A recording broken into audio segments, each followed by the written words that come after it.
এখন তো শীতের সময়, বাজারে প্রচুর পালং শাক পাওয়া যাচ্ছে। তো চলুন ঝটপট বানিয়ে ফেলি পালং শাকের এই মজাদার রেসিপি।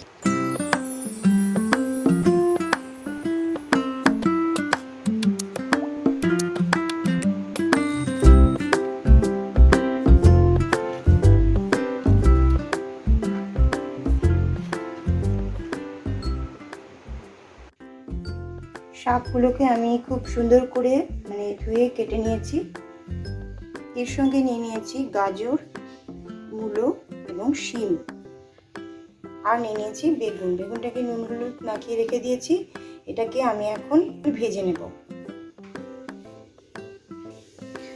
এখানে নিয়ে নিয়েছি আমি লবণ, হলুদ, কাশ্মীরি রেড চিলি পাউডার, জিরে গুঁড়ো, চিনি এবং কাঁচা লঙ্কা, শুকনো লঙ্কা।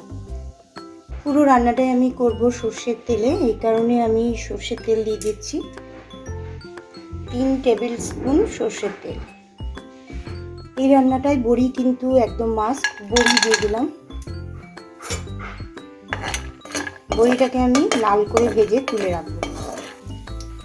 বড়িটা এখন লাল করে ভাজা হয়ে গেছে, তা আমি এখন তুলে নিচ্ছি।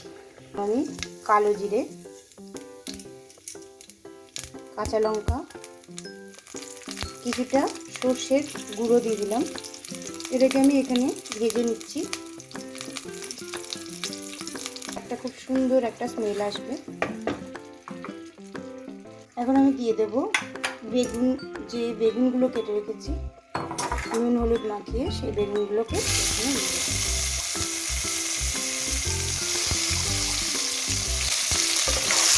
এগুলোকে একটু ভালো করে ভেজে নেব।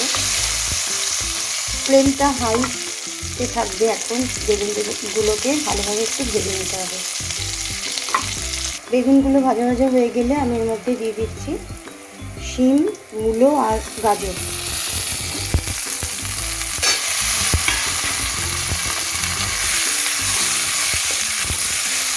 এটাও হাই ফ্লেমে ভেজে নিচ্ছি।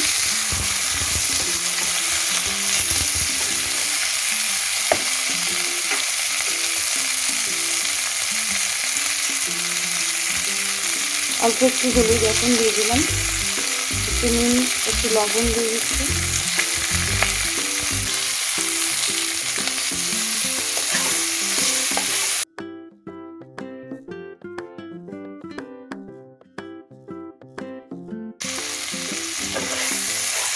এর মধ্যে ছিল একটু জিরে গুঁড়ো, একটু কাশ্মীরি রেড চিলি পাউডার, হলুদ আর সামান্য পরিমাণে লবণ।